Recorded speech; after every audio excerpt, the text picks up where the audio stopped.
Good afternoon, His Excellency Mr. Vincent Piquet, Ambassador of the European Union to Indonesia, His Excellency Jari Simkari, Ambassador of the Finland to Indonesia. Distinguished delegates, ladies and gentlemen, welcome to the European Union Climate Diplomacy Week 2020. My name is Tri Ambarwati and I am the MC of today's event. Ladies and gentlemen, before we begin this webinar or the launching, let me explain first about the interpretation feature, yakni petunjuk penggunaan fitur penerjemahan simultan. Klik tombol interpretation atau tombol bergambar bola dunia di kanan bawah layar Anda. Pilih off jika Anda tidak memerlukan penerjemahan. Namun, jika Anda memerlukan penerjemahan, pilih channel berikut. English untuk terjemahan dalam bahasa Inggris, Japanese untuk terjemahan dalam bahasa Indonesia. Dan Bapak Ibu sekalian, jangan memilih mute original audio karena akan mematikan total suara dari floor sehingga Anda tidak akan dapat mendengarkan suara dari floor. Jika Anda menggunakan fitur penerjemahan dan ingin bicara, pastikan Anda bicara di channel atau bahasa yang sama dengan bahasa yang Anda gunakan.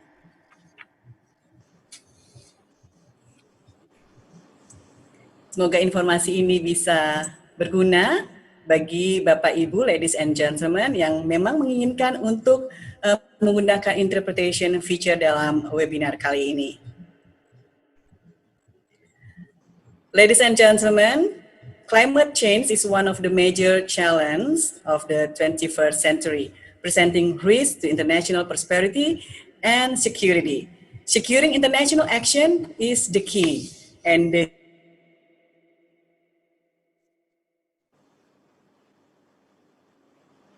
European Union Public Diplomacy provides an opportunity for awareness raising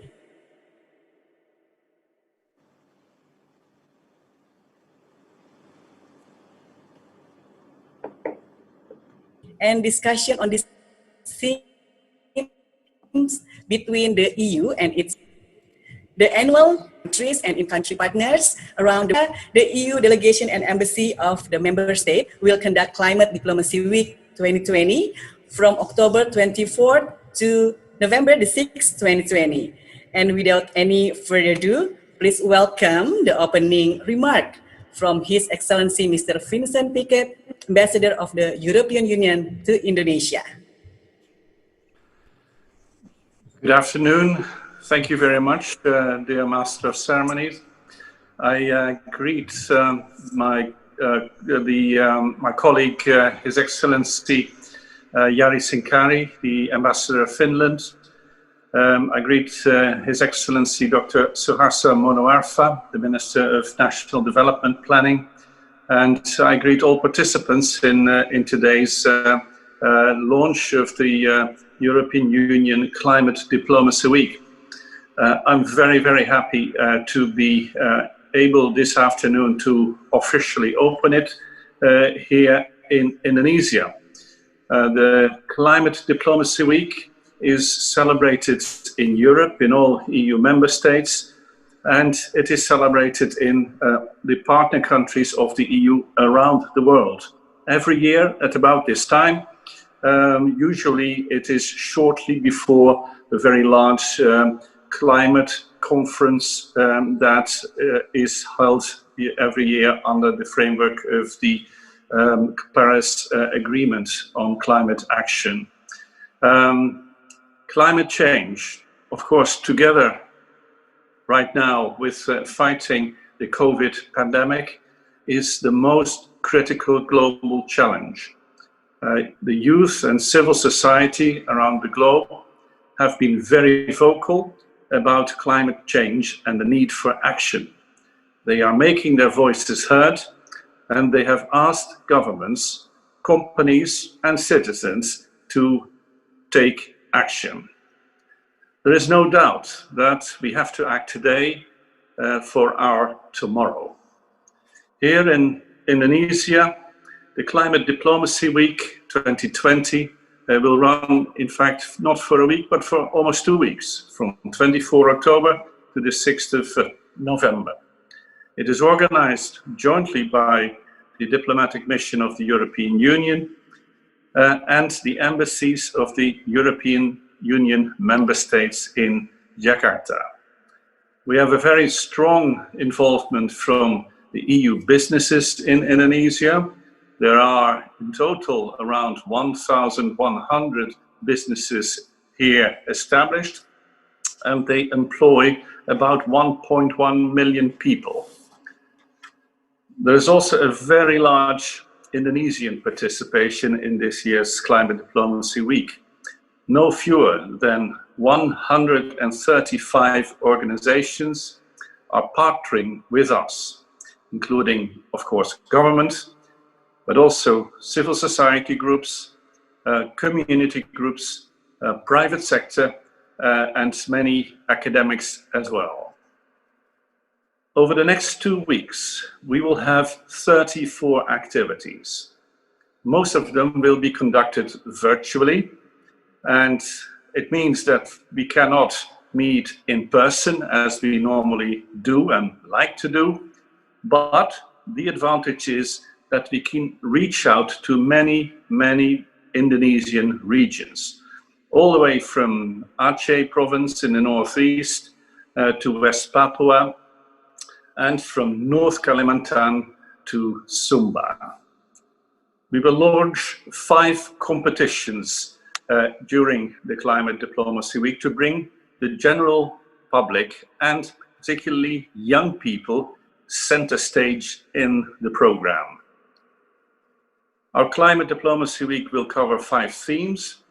All of them are very important for tackling climate change, both here in Indonesia and across the world. The themes are forest, oceans, responsible production and consumption, the green economy, and urban climate action. We will have all sorts of activities of a different sort during this week. We will have talk shows, dialogues, panel discussions, workshops, movies. We have a fashion show. We will have a concert, quizzes, competitions. We even have a cooking demo. We are going to brew coffee and many more things. So there will be serious things in the Climate Diplomacy Week, and there will also be many fun things. In other words, there is for sure going to be something for everyone. Allow me for a moment to make one serious observation, and that is that one of the most significant milestones in the international climate action is the Paris Agreement, which was concluded in Paris, France, in December 2015 and ratified by all participating countries the year after 2016. Both Indonesia and the EU are major players in the realization of the Paris Agreement. Indonesia's commitment to the Paris Agreement is focused on actions in forestry, in energy, in waste management, in agriculture, industry, along with social and economic resilience building. In mid-September 2020, the European Commission, the executive arm of the European Union, proposed its latest package of climate actions as part of the European Green Deal, our overarching policy to make the European Union a circular, climate neutral, carbon neutral economy. We are putting our climate commitments into law to make sure that we reduce EU greenhouse gas emissions by at least 55% by the year 2030, 10 years from now, compared to 1990 levels. And this will put the EU on a balanced pathway to reaching climate and carbon neutrality by 2050. For sure, this is a very important step, but it is not going to help us solve the global problem of global warming without concrete implementation steps on the ground. So, the role of youth and civil society, along with governance, businesses, and financing agencies, is vital. And that is why this Climate Diplomacy Week is so important for us. So let me conclude by saying that I'm very excited for this year's Climate Diplomacy Week and by what it has to offer. I hope that you will help us to create more awareness about the need for action, that you will inspire new activities and new ideas, and that we will be able to create, with the Climate Diplomacy Week, new connections between Indonesia and the European Union, so that together we can maximize outreach and stimulate constructive dialogue. Terima kasih banyak. Thank you very much, His Excellency Mr. Vincent Pickett, for a very insightful speech and also showing the commitment of European Union to reduce the impact of climate change. And to proceed our event today, let us hear from His Excellency Mr. Jari Sinkari, the Ambassador of Finland to Indonesia. Thank you very much. Ladies and gentlemen, dear friends, it is my great honor to participate today as a speaker at the European Union Climate Diplomacy Week.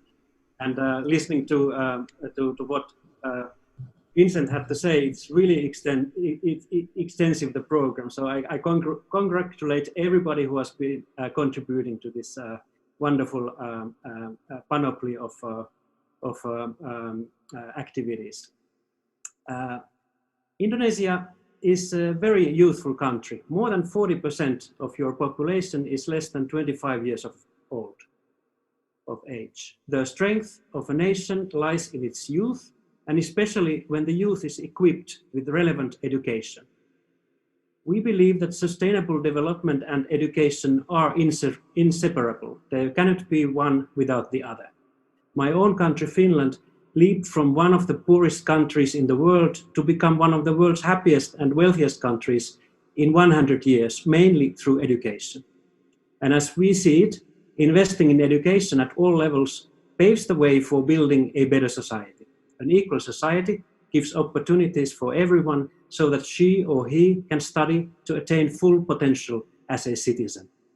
I believe Indonesia shares the same priority because 1/5 of your state budget is allocated to education. Ladies and gentlemen, promoting both sustainable development and education belongs to core objectives of Finland. Let me briefly mention 3 aspects. Firstly, a key objective is to make Finland carbon neutral by 2035. So actually it's 15 years earlier than the common EU goal. And then we want to be carbon negative soon after that. This is a hugely ambitious target. And in order to succeed in transition, we need to achieve it in a socially fair way so that no one would be left behind. A just transition combines and needs investments in education and social welfare, and of course, in a very ambitious climate policy. Secondly, we aim at raising the educational level and focus on continuous learning and development of skills. This is important for creativity, critical thinking, and innovation. And thirdly, we want Finland to become a country where young people really genuinely can take part in the debate on matters concerning them. Climate education nowadays is also about climate action. For example, in one Finnish city, pupils measure their daily energy consumption. When they succeed in saving energy, they get 50% of energy savings as money that they can democratically decide to use for other things. Also, many schools have project courses where students can prepare climate campaigns. Naturally, universities also have a role to play. The theme of sustainable development is emerging virtually in all the subjects nowadays throughout the world, the world universities. One collaborative program is called Climate University, a joint project of several universities. Ladies and gentlemen, some words on climate anxiety. The task to change the world to become more sustainable may seem overwhelming and can cause anxiety among the youth. Probably the best remedies for climate anxiety are knowledge and education to activate young people and give trust and hope for their future. Therefore, schools and educators play an important role to support young people so that they can take an active part in the climate debate and make decisions in their daily lives for the climate. The message from the young people has been very clear. Major responsibility lies among decision makers, and the decision makers must give voice to young people. Ladies and gentlemen, only working together we can reach the goals of the United Nations Agenda 2030 and make our lifestyle sustainable. Millions of people, young ones especially, are calling for European Union, Indonesia, and countries around the world to live up to their commitments on climate change. It is crucial to listen to them and give them the best possible educational tools to tackle the climate change. Because, as we all know it, in youth lies our future. They will ultimately live with the climate decisions that we are making today. Kiitos, thank you, terima kasih banyak.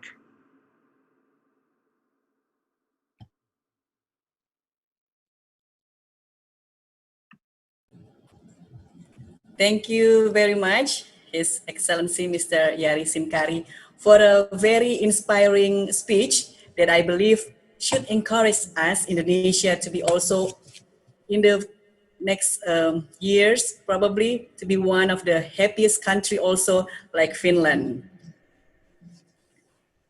And the most significant milestone in the international climate action is the Paris Agreement concluded in December 2015 and ratified in 2016. Both the EU and Indonesia are major players in the implementation of the Paris Agreement. Let us hear the remark from the representative of the government of Indonesia, our Minister of National Development Planning, His Excellency Mr. Suharso Monoarfa, through this video presentation.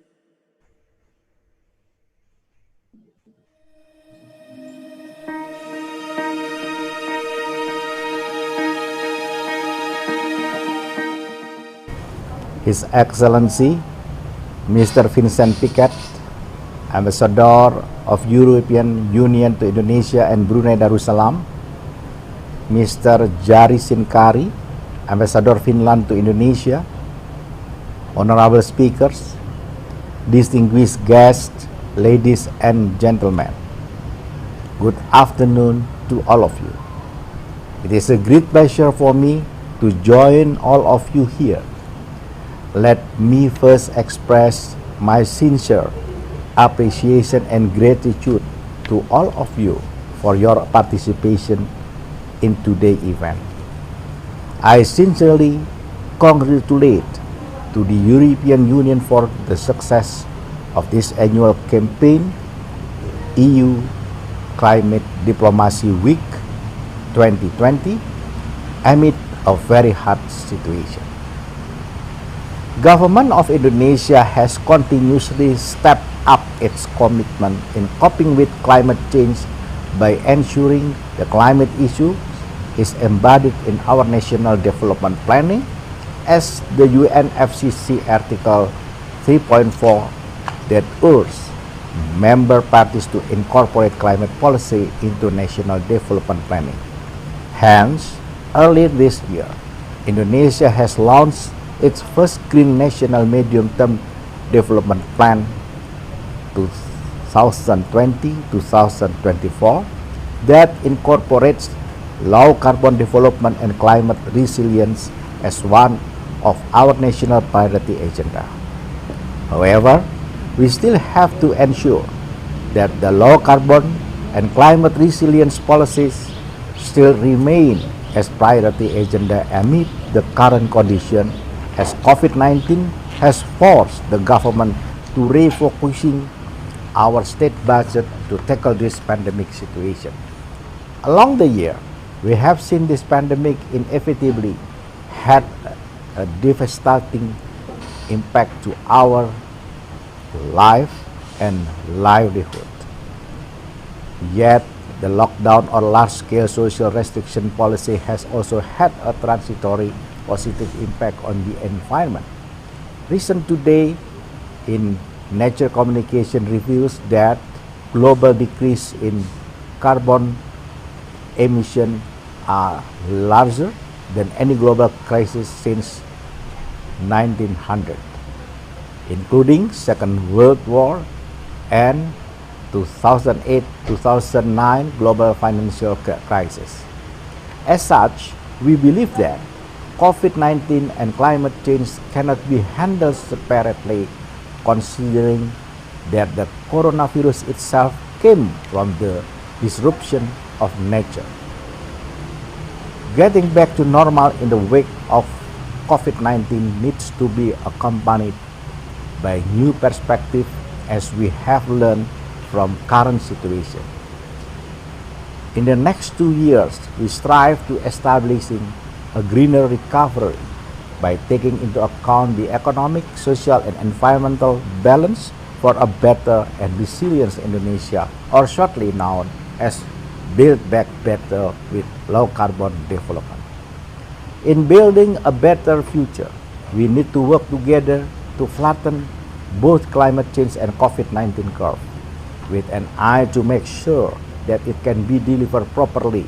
The low carbon and climate resilience strategy should be incorporated as integral part of stimulus package for economic recovery. We are currently working to develop a roadmap for the implementation of low carbon development funding as part of green recovery strategies. Furthermore, government and private sector should also gradually shift to invest in green infrastructure such as renewable energy and public transportation that indeed will simultaneously create new job opportunities, encourage cleaner and healthier mobility, provide more clean and cheap energy, and stimulate economic recovery. During this time, as we take a dive on how important it is to enhance resilience and ability to adapt and recover, we recognize that building a better health system is a key, and yet it is also essential to improve more sustainable support system, including food security, waste management, and sustainable livelihood to reduce potential losses due to future shocks. As final point, close cooperation and collaborative action is a must to take considerable opportunity ahead. We recognize how important the respective action is as we strive to strengthen our resilience and build a better future at this critical moment. And now is the perfect time to uphold coordinated global action for a better and more sustainable world.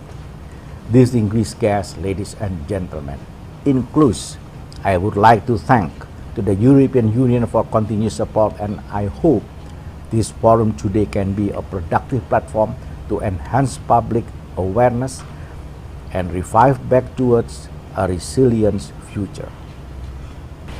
Thank you.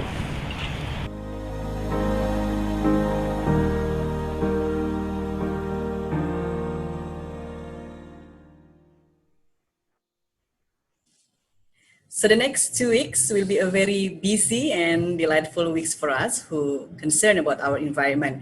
And the EU delegation to Indonesia has already prepared with exciting events.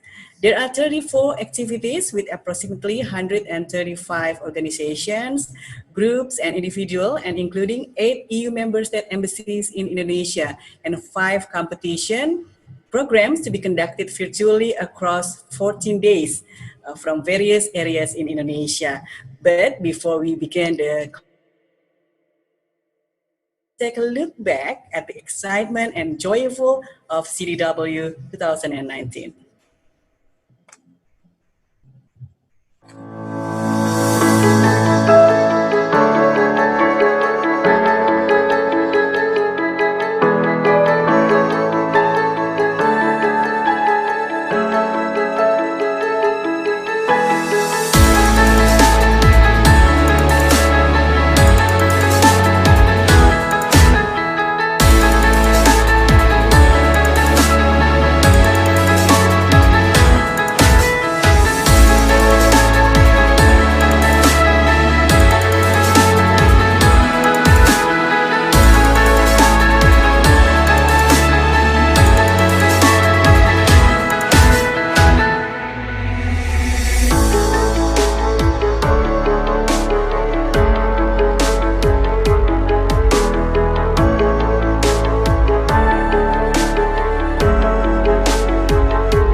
Dimas dari Get Plastik.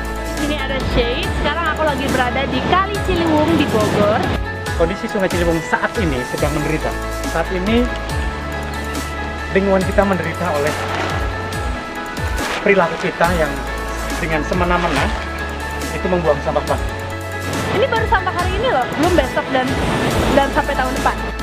Kenapa kita harus terlibat? Karena kita berada di bumi ini dan kita yang mempergunakan apa yang diberikan oleh bumi ini. Dengan mereka sadar, dari rumah terkecil mereka udah sadar, lama-lama di tempat yang lebih besar, lama-lama di negara ini, lama-lama di dunia ini, mereka akan sadar kalau sangat penting untuk menjaga kelestarian lingkungan. Jadi kita mencoba untuk membersihkan dan kita akan langsung mengolah sampah-sampah ini menjadi sesuatu yang bermanfaat, yaitu menjadi bahan bakar minyak. Karena kita ini penikmat, tapi kita penghancur. Tapi ingat, kita juga penyelamat. Apakah kamu masih bertanya, apa hubungannya ini dengan saya?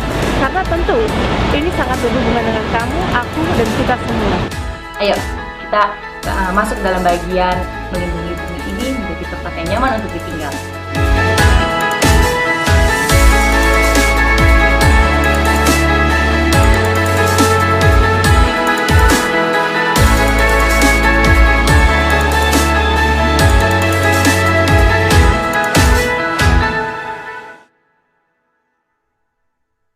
Nah, itu tadi kita sudah lihat kemeriahan dari Climate Diplomacy Week 2019 yang sangat meriah dan tentunya kita tidak mau kalah. Tahun ini Climate Diplomacy Week 2020 harus lebih meriah lagi. Tentunya dengan partisipasi dari semua teman-teman yang hadir, Bapak Ibu yang terhormat dan juga yang hadir bisa akan memberitahukan kepada teman-teman yang lain ya bahwa ada kompetisi-kompetisi yang akan terselenggara di Climate Diplomacy Week 2020 ini.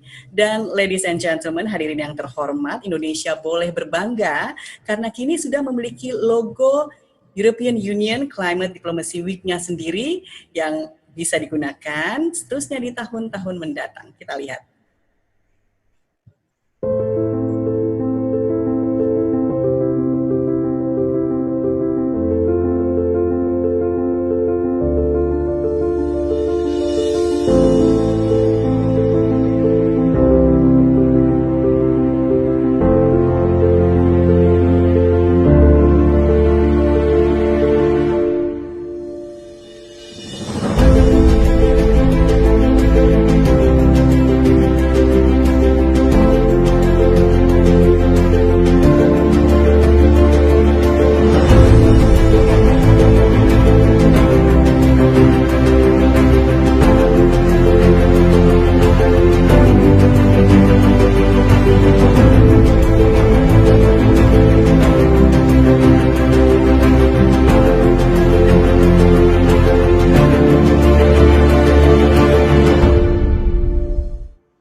Ya, ladies and gentlemen, hadirin yang terhormat, bisa kita lihat bahwa logo ini menggambarkan kerjasama antar berbagai pihak untuk terus melestarikan bumi, dan logo ini juga menunjukkan adanya siklus kehidupan yang tidak terputus.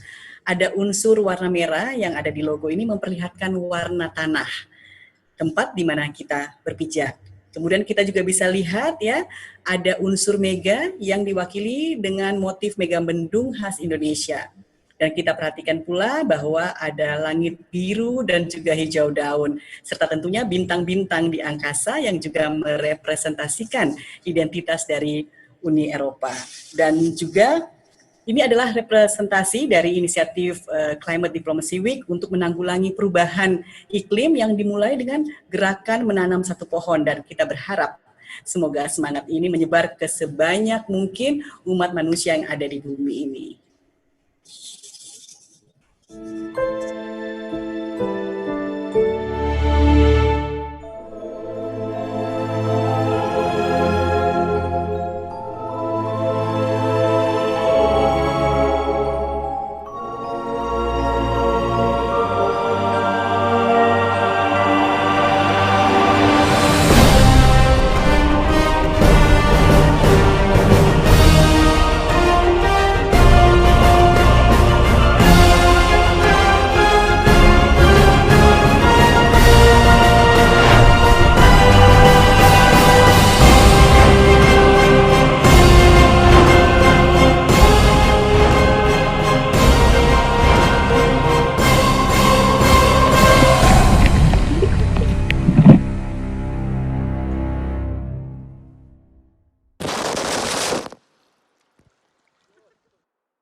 Ini adalah sebuah kisah seekor gajah kecil bernama Eropa.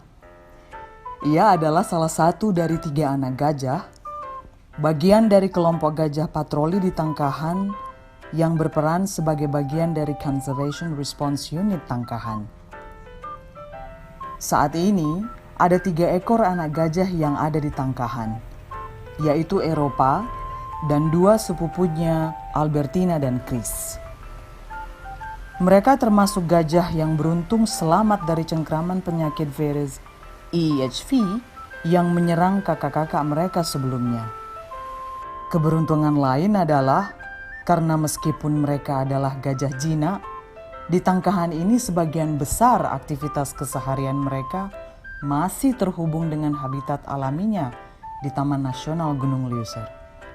Habitat yang sama yang didiami oleh saudara mereka yang liar.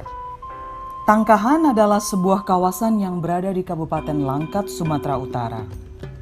Berbatasan langsung dengan Taman Nasional Gunung Leuser dan satu-satunya taman nasional yang masih memiliki kelengkapan 4 spesies kunci Sumatera, yaitu badak, harimau, orangutan, dan gajah Sumatera, serta ribuan jenis spesies lain yang hidup berasosiasi dengannya.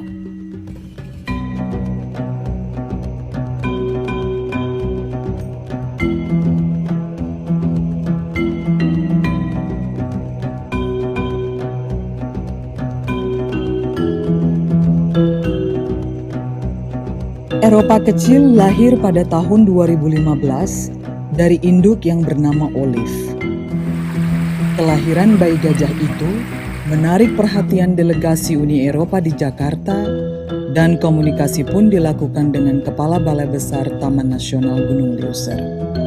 Perhatian Uni Eropa ini menjadi simbol bagi komitmen jangka panjang dalam mendukung pelestarian Taman Nasional Gunung Leuser dan Leuser ekosistem sejak lama, dan tentunya spesies unik gajah Sumatera. Akan tetapi, gajah tidak hanya hidup di Taman Nasional yang aman tentram. Saat ini, saudaranya di alam liar di seluruh Sumatera dalam keadaan kritis terancam punah. Kritis. Nah, kritis itu hanya satu tingkatan sebelum status lain, yaitu punah di alam. Mari kita telusuri sekelumit berbagai isu konservasi gajah Sumatera ini.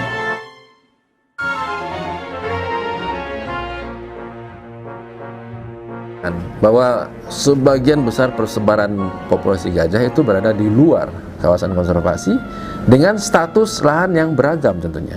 Sebagian masih di dalam kawasan hutan, walaupun bukan kawasan konservasi tapi statusnya masih kawasan hutan.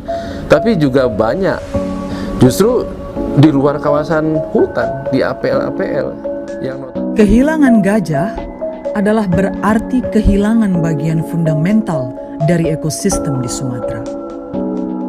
Melindungi spesies gajah tidak hanya akan menolong dan melestarikan mamalia karismatik ini, akan tetapi hal ini juga berarti bahwa kita telah berkontribusi untuk upaya mitigasi perubahan iklim. Sebuah riset baru-baru ini menemukan fakta bahwa keberadaan gajah dalam sebuah habitat meningkatkan densitas pohon kayu karena berperan dalam pengaturan perolehan cahaya, ruang, dan air. Sebuah simulasi kehilangan gajah di hutan akan menurunkan biomasa di hutan sejumlah 7%. Hal itu setara dengan potensi kehilangan sejumlah 43 miliar US dollar berdasarkan harga konservatif stok karbon, dan tentunya akan berdampak buruk terhadap perubahan iklim. Selain daripada itu, gajah adalah penyebar biji-bijian yang tak tergantikan. Gajah memakan lebih banyak biji-bijian dari spesies tumbuhan yang lebih beragam dibandingkan spesies vertebrata besar pemakan biji lainnya. Gajah menyebarkan biji-bijian yang dimakan sejauh 40 hingga 50 km.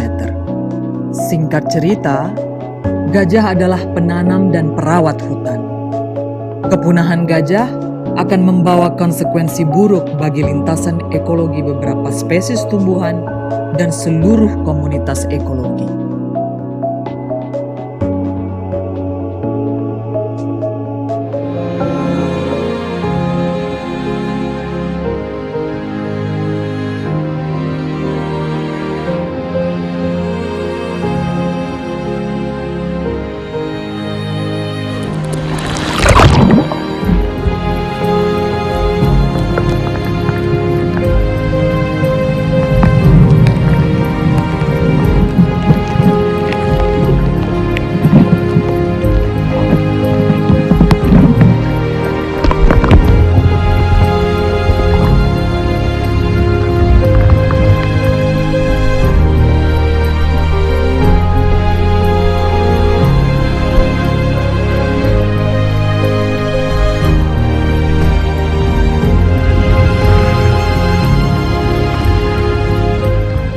Kita berharap dan berdoa semoga ketiga anak gajah yang tersisa saat ini, yakni Eropa, Albertina, dan Chris, dapat bertahan sampai dewasa dan turut berperan dalam mendukung strategi konservasi gajah dan habitatnya melalui program Conservation Response Unit bersama Balai Besar Taman Nasional.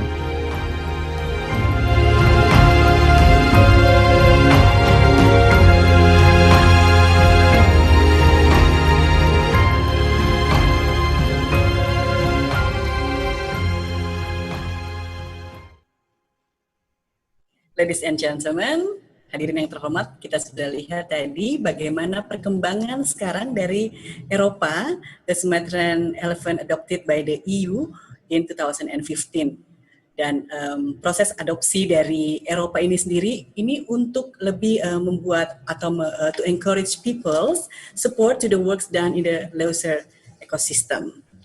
Nah, sekarang kita beralih ke sebuah momen yang tentunya sudah dinantikan oleh kita semua ya, karena kegiatan-kegiatan ini yang akan kami tampilkan nanti ini merupakan bentuk implementasi langsung dan juga bagian dari kampanye climate diplomacy. Ada 5 kompetisi. Kompetisi yang pertama ini adalah Climate Smart Recipe Innovation Competition organized by Climate Reality. Bagaimana cara mengikuti kompetisi ini? Pertama adalah follow akun @climaterealityina atau @omarniode dan juga @dapur_desa_Indonesia. Kemudian unggah foto grafis ataupun juga video yang menjelaskan tentang inovasi resep yang ramah iklim. Sepertinya saya harus ikut ini karena saya juga kadang-kadang suka masak-masak gitu ya. Oke, dan juga jangan lupa diberi caption tentang latar belakang dan juga cara pembuatan dari menu yang kita buat ini. Oke, kemudian juga tag ya, jangan lupa di tag akun yang sudah saya sebutkan tadi dan juga bisa dilihat di layar ya. Dan kompetisi ini juga ditutup masih lama. Oh, sebentar lagi sih ya, 31 Oktober 2020. Ada hadiahnya loh ya. Ini ada uang tunai mulai dari Rp250.000 hingga 1 juta. Dan juga ini ada judges ya dari 3 orang pakar kuliner yang tentunya akan memilih resep-resep yang memang paling ramah iklim. Kemudian kita juga ada kompetisi berikutnya ya, yaitu Climate Change Meme Competition on Social Media organized by the Youth Group. Bagaimana cara mengikutinya? Follow juga akun @climaterealityina. Kemudian unggah postmu yang paling kocak dan seru. Ini tentunya ini buat anak-anak muda ya, kaum milenial, Gen Z yang mungkin senang bikin memes gitu, ya nggak? Ya kan ya, oke. Kemudian beri hashtag ya untuk kompetisi ini, hashtagnya in meme we protest.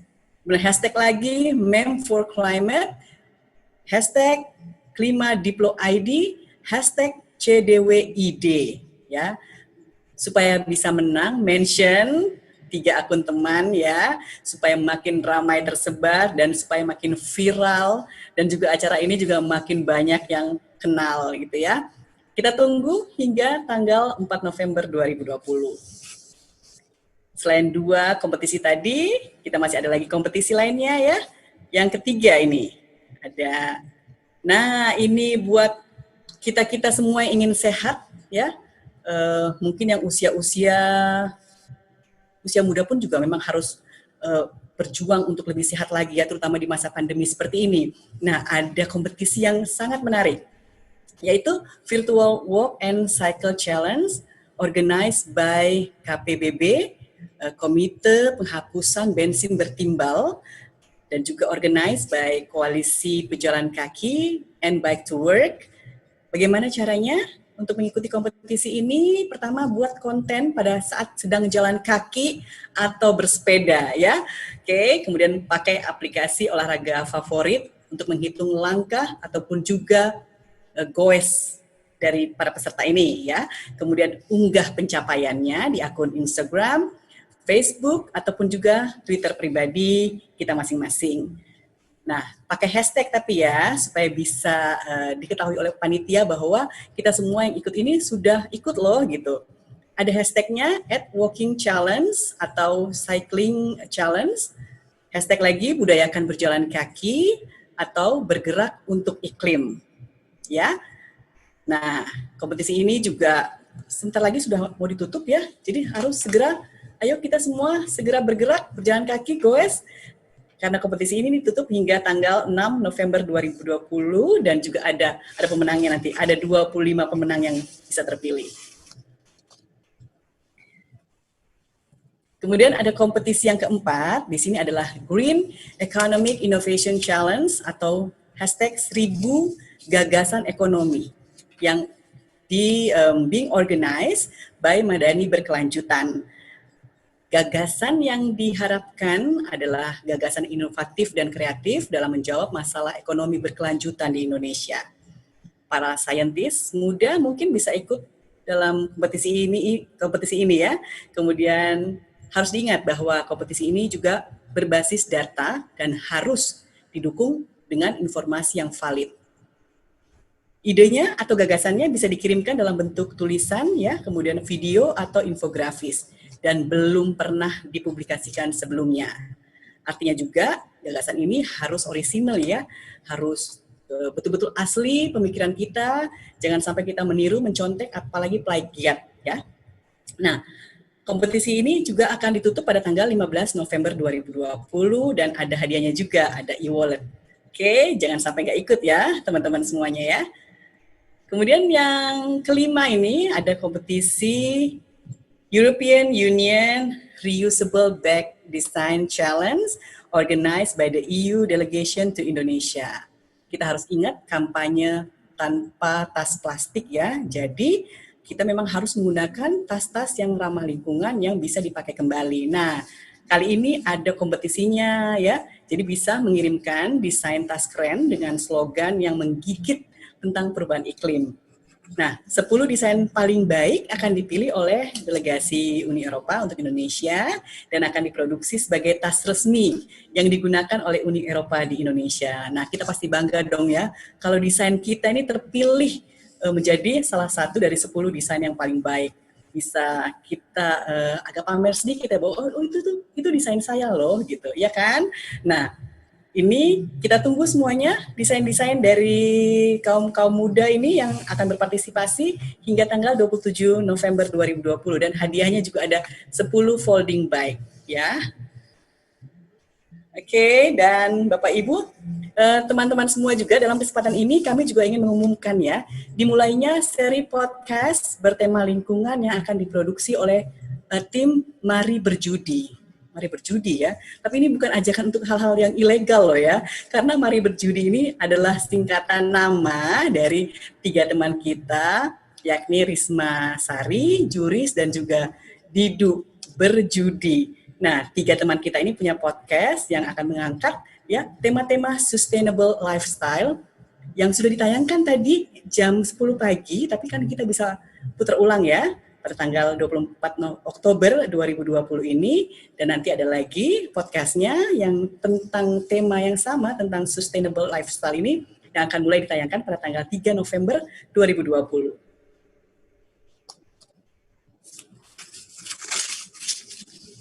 Ya, ladies and gentlemen, hadirin yang terhormat, Climate Diplomacy Week 2020 ini memang mencakup 5 tema besar seperti yang sudah diungkapkan tadi oleh His Excellency Mr. Vincent Piquet, bahwa ada 5 tema besar, yaitu our forests, kemudian our oceans, responsible consumption, greener economy, dan kemudian juga ada urban climate action. Nah, seperti apakah implementasi dari tema-tema besar tadi? Sudahkah kemudian masyarakat kita ini tercerahkan ya untuk lebih mencintai planet? Kita ingin tahu sebenarnya bagaimanakah aksi yang sudah dilakukan ataupun akan dilakukan oleh teman-teman kita atau Bapak Ibu yang berasal dari indigenous communities, interfaith groups, dan youth groups. Dan untuk itu saya akan mengundang Kakak Jacob Siringo-Ringo ya, dari Barisan Pemuda Adat Nusantara BPAN. Kakak Jacob sudah siap? Apa yang akan diungkapkan ini, Kak Jacob? Atau sudah pernah ada langkah-langkah yang dilakukan to save our world, to save our planet? Baik, terima kasih Mbak Tri. Kita di masyarakat adat, khususnya generasi muda, saat ini sedang berfokus dengan sebuah gerakan yang kita sebut gerakan pulang kampung. Gerakan ini mengajak seluruh generasi muda, baik yang diaspora di perkotaan atau juga di perantauan lainnya, untuk sama-sama kembali ke kampung mengurus wilayah adatnya. Mengurus wilayah adat, kita maknai tidak hanya sekedar kembali ke kampung atau juga melanjutkan tradisi orang tua kita, tapi juga pada dasarnya kita sangat berperan aktif dalam mengambil bagian dalam melawan perubahan iklim. Apa-apa saja sebenarnya langkah-langkah yang sudah kita kerjakan gitu ya.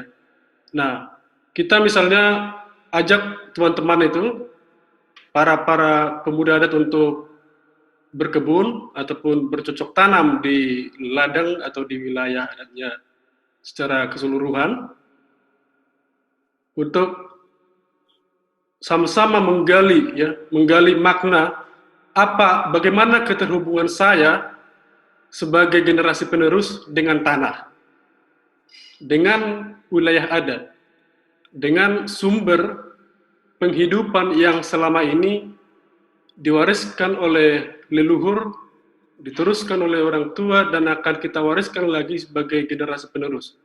Banyak sekali pengetahuan masyarakat adat yang sangat berkorelasi dan juga saya kira adalah solusi yang sudah terbukti secara turun-temurun bagaimana masyarakat adat memperlakukan wilayah adatnya, yang artinya menjaga bumi, menjaga kondisi iklim ini tetap akur terhadap manusia, terhadap binatang, terhadap alam, terhadap segala makhluk yang ada di bumi ini. Itu semua sudah teruji. Kalau kita lihat misalnya hasil-hasil laporan dari masyarakat adat dan komunitas lokal di IPCC report, misalnya tahun 2018 sampai tahun 2019, itu jelas bahwa sains mengakui ya bagaimana kontribusi atau bagaimana pengetahuan masyarakat adat itu dalam menjaga wilayah adat, menjaga bumi. Kontribusi terhadap bagaimana mengerem perubahan iklim itu sudah dilakukan turun-temurun. Nah, kita generasi muda adat kembali ke kampung, menjawab ini semua, kita lakukan kembali warisan-warisan leluhur yang selama ini dianggap tidak relevan dengan era kekinian. Karena kita generasi muda ditantang dengan soal kita sebagai generasi masa depan, identitas kita seperti apa. Bahkan kalau di Indonesia, saya kira umum kita ketahui, generasi muda kalau kembali ke kampung malu bertani atau malu meneruskan pengetahuan-pengetahuan leluhur yang diwariskan kepadanya. sekalipun sarjana pertanian yang benar-benar hubungannya sangat erat dengan tanah, itu enggan pulang ke kampung. Di sini ada persoalan, ada sesuatu, ada gap yang memaksa atau membuat ruang berpikir generasi muda hari ini itu terpisah dari wilayah adatnya, terpisah dari kampungnya. Nah, inilah yang kita sadari kemudian bahwa ketika kita meninggalkan kampung, dengan sendirinya sebenarnya kita juga sudah membiarkan lingkungan, membiarkan dunia ini, membiarkan bumi kita ini tercerai-berai, sehingga pada saat hari ini ada pandemi atau ada krisis global atau perubahan iklim, itu membuat kita makin tidak jelas masa depan kita. Nah, itu yang kita ini kan di gerakan pulang kampung, sehingga kita sambung kembali pengetahuan leluhur yang sudah diteruskan ke kita secara turun-temurun. Begitu, Mbak. Baik, terima kasih Kakak Jakob, yang saya yakin saat ini sudah pulang kampung ya? Iya. Baik, terima kasih Kak Jakob. Kemudian kita lanjutkan dengan apa yang sudah dilakukan ataupun apa yang akan dilakukan oleh para religious leaders. Apa yang akan disampaikan, kami mulai terlebih dahulu dengan mengundang Dr. Haji Hayu Prabowo dari Majelis Ulama Indonesia MUI. Kami persilakan Pak Hayu. Terima kasih. Bismillahirrahmanirrahim.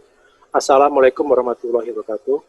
Senang sekali bisa berbicara depan Bapak-Bapak dan Ibu-Ibu yang terhormat. Jadi, Majelis Ulama Indonesia atau MUI telah membentuk Lembaga Pemuliaan Lingkungan Hidup dan Sumber Daya Alam sejak 2010. Nah, MUI menggunakan kata pemuliaan, bukan pelestarian, karena Islam mengajarkan bahwa alam dan bumi ini sebagai makhluk hidup yang harus kita muliakan bersama. Nah, sebagai makhluk hidup, bahwa kita sebagai manusia juga diberi tugas sebagai Khalifatullah fil ard, yaitu diberi amanah dan tugas untuk memelihara dan memakmurkan bumi. Nah, karena Islam sejatinya adalah agama yang memberikan rahmat bagi seluruh alam atau rahmatan lil alamin. Nah, krisis lingkungan hidup berdimensi banyak, namun sejatinya bersifat krisis moral, direfleksikan dalam wawasan dan gaya hidup manusia modern yang sangat kurang mempertimbangkan penghidupan yang berkelanjutan.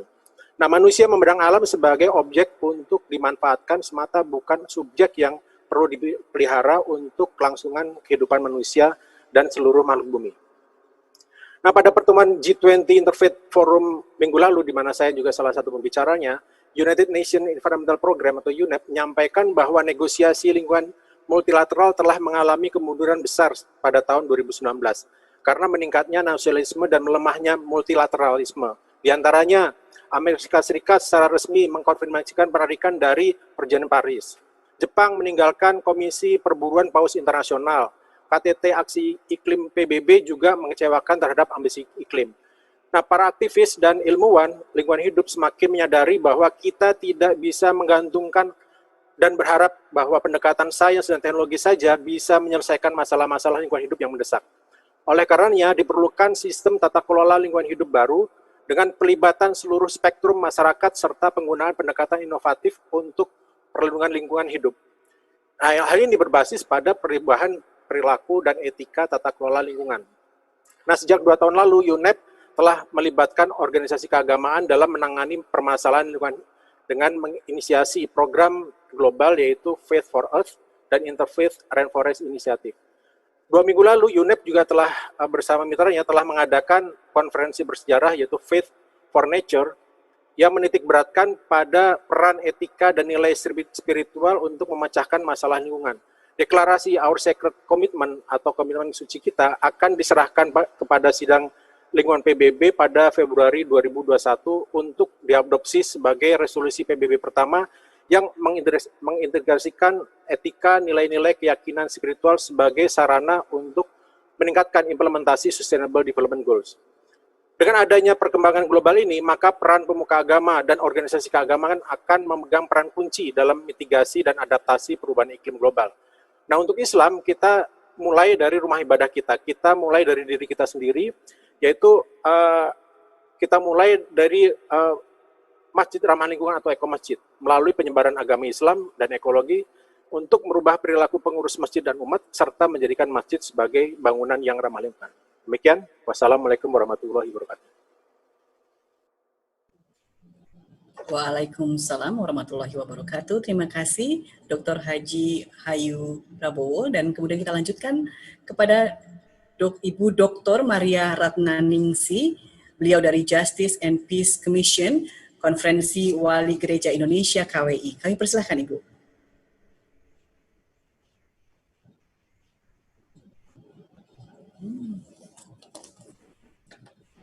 Terima kasih, selamat siang semuanya. Kami berterima kasih bisa dilibatkan dalam kegiatan ini. Saya Maria Ratnaningsih mewakili Komisi Keadilan dan Perdamaian Keutuhan Ciptaan dari Konferensi Wali Gereja Indonesia. So, biasanya kalau di tingkat internasional kita menyebutnya dengan GPIC Commission. Kami bergerak dalam bidang pemberdayaan umat dan juga pemberdayaan lingkungan, dan GPIC mempunyai representatif di setiap region di Indonesia, mewakili keuskupan-keuskupan yang berada di regio Kalimantan, Jawa, Sumatera, Papua, dan juga di bagian timur, Nusa Tenggara Timur dan sebagainya. Dan di setiap komisi kami memiliki strategic program untuk memitigasi dan mengadaptasi perubahan iklim, terutama untuk kegiatan-kegiatan terkait dengan lingkungan dan humanity issues. Selain di Indonesia, sebenarnya link untuk climate change desk itu juga ada di keuskupan-keuskupan yang berada di Asia dan juga termasuk dengan yang berada di Vatikan.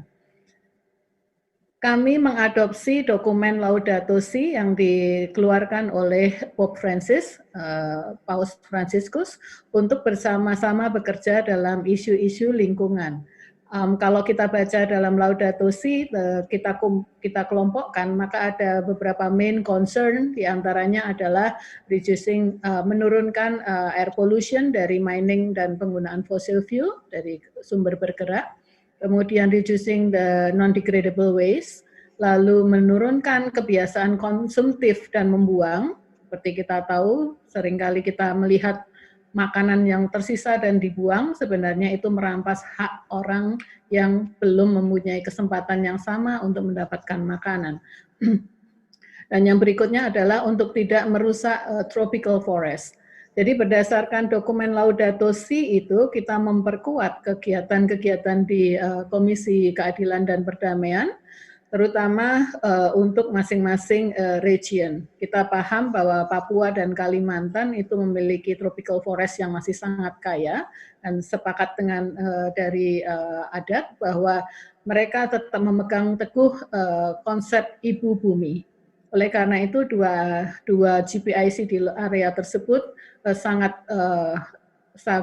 aktif dalam gerakan-gerakan untuk melindungi hutan bersama-sama dengan local communities.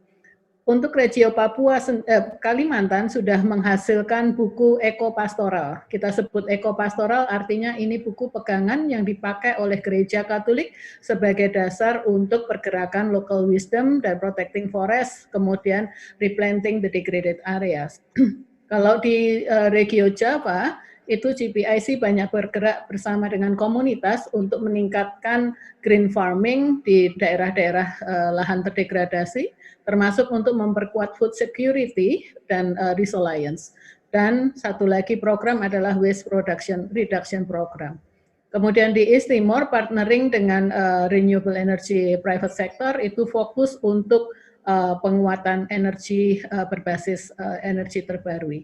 Jadi banyak kegiatan yang kita lakukan dan kita siap untuk bekerja sama mendukung tujuan penurunan emisi dan juga climate change. Thank you, may God bless us and our work for the better future. Shalom.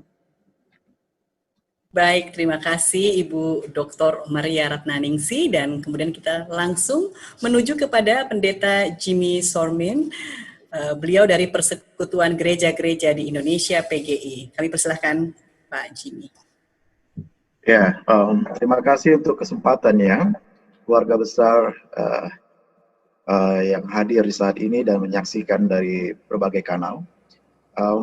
Dari PGI sendiri, Persekutuan Gereja-Gereja di Indonesia, sebagaimana bagian dari juga Persekutuan Gereja-Gereja di dunia, sejak akhir 70-an sudah mengembangkan tema besar untuk kita bergerak bersama menghadapi krisis lingkungan hidup, ya ini seperti yang dikatakan Ibu Maria tadi, yakni Justice, Peace, and Integrity of Creation. Dan gereja-gereja di Indonesia pun ikut serta dalam studi dan aksi yang dikenal dengan tema keadilan, perdamaian, dan keutuhan ciptaan. Artinya sudah punya waktu yang cukup lama, tema ini menjadi keseharian dan pergumulan di gereja-gereja. Bahkan di sidang raya PGI yang terakhir di Waingapu pada tahun 2019, persoalan perubahan iklim atau kerusakan lingkungan juga menjadi salah satu dari 4 keprihatinan besar gereja di Indonesia yang harus diadres dan harus diberikan aktualisasi kegiatan-kegiatan yang betul-betul dari gereja-gereja mengupayakan upaya kegiatan-kegiatan moderasi dan juga penyelamatan restorasi dari lingkungan yang sedang merintih ini. Dan untuk itu yang menjadi persoalan, menjadi evaluasi di antara gereja-gereja juga, ketika tema ini sudah cukup lama, apa yang menjadi masalah? Ternyata ada perubahan pola kehidupan, kerakusan, sebagaimana dikatakan Pak Hayu tadi dari MUI atau NU, bahwa persoalan moralitas ini harus menjadi sesuatu yang tetap kita address, yang terus kita seriusi, karena kerakusan yang menjadi pandemi yang sampai sekarang belum sembuh ini telah mengeksploitasi banyak alam sekitar kita untuk pemenuhan hasrat keduniaan ini saja. Dan oleh karenanya, Persekutuan Gereja-Gereja di Indonesia, baik dalam bentuk literasi maupun juga program-program aksi nyata yang kami ambil dalam bentuk program Gereja Sahabat Alam, beberapa dekade terakhir mengupayakan kegiatan-kegiatan yang membangun kesadaran warga gereja, demikian juga aksi-aksi nyata, sebagaimana bagian di dalamnya ada 4R yang kita ketahui, reduce, replace, reuse, and recycle, itu kita kembangkan di antara gereja. Juga penanaman hutan atau pohon dengan gerakan masif gereja-gereja di Indonesia yang diambil bagian juga sebagai bagian yang tak terpisahkan dalam ritual kegerejaan. Dan juga bagian yang terakhir adalah kita mengupayakan juga advokasi-advokasi lingkungan, utamanya keadilan ekologis. Karena berbicara tentang konservasi, restorasi, atau merawat alam ciptaan yang Tuhan berikan ini, tidak bisa lepas dari keadilan ekologis yang mana di dalamnya ada masyarakat adat atau kelompok-kelompok yang selama ini terabaikan, tersingkirkan, dan juga tercerabut dari akarnya, di mana mereka hidup dari ekosistem hutan dan lingkungan di sekitarnya. Oleh karenanya PGI concern terhadap upaya-upaya itu dan akan terus dikembangkan bersama juga dengan lembaga-lembaga mitra, sebagaimana yang kita lakukan di siang hari ini, untuk semakin berkolaborasi, bersinergi, dan juga bergandeng tangan agar semakin dimuliakannya nama Tuhan di dunia yang Tuhan ciptakan ini. Terima kasih. Baik, terima kasih Bapak Pendeta Jimmy Sormin.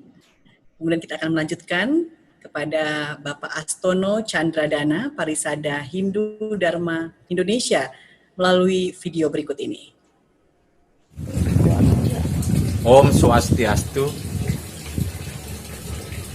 Di dalam agama Hindu bertujuan untuk mengantarkan umatnya agar mencapai kebahagiaan baik di dunia maupun di alam akhirat nanti. Salah satu cara untuk mencapai kebahagiaan di dunia adalah dengan menjalankan yang disebut Trihita Karana, 3 penyebab kebahagiaan. Ada parahyangan, ada pawongan, ada palemahan. Nah, berkaitan dengan perubahan iklim yang terjadi, umat Hindu memandang bahwa perubahan ini terjadi akibat tidak dijalankannya secara bagus dan murni pelaksanaan palemahan itu sendiri. bagaimana kita bisa menjaga hubungan yang harmonis antara manusia dengan lingkungannya. Kalau kita mampu menjaga lingkungan secara harmonis, insya Allah, puji Tuhan, astungkare, cuaca dan iklim ini akan senantiasa bersahabat dengan kita sebagai manusia. Oleh karena itu, di Bali dikenal ada satu perayaan yang kita pada hari itu semuanya diam. Tidak ada polusi udara, tidak ada polusi suara yang disebut dengan Hari Raya Nyepi. Inilah salah satu implementasi daripada Palemahan itu sendiri. Demikian saya harapkan mudah-mudahan kita semua mampu menjalankan konsep ajaran yang adiluhung Tri Ita Karana itu sendiri. Terima kasih. Baik, terima kasih kepada Bapak Astono Tjandradana dari Parisade Hindu Dharma Indonesia, dan kemudian kita akan melanjutkan kepada Bapak Profesor Philip K. Wijaya. Beliau mewakili Persatuan Umat Buddha Indonesia Perma.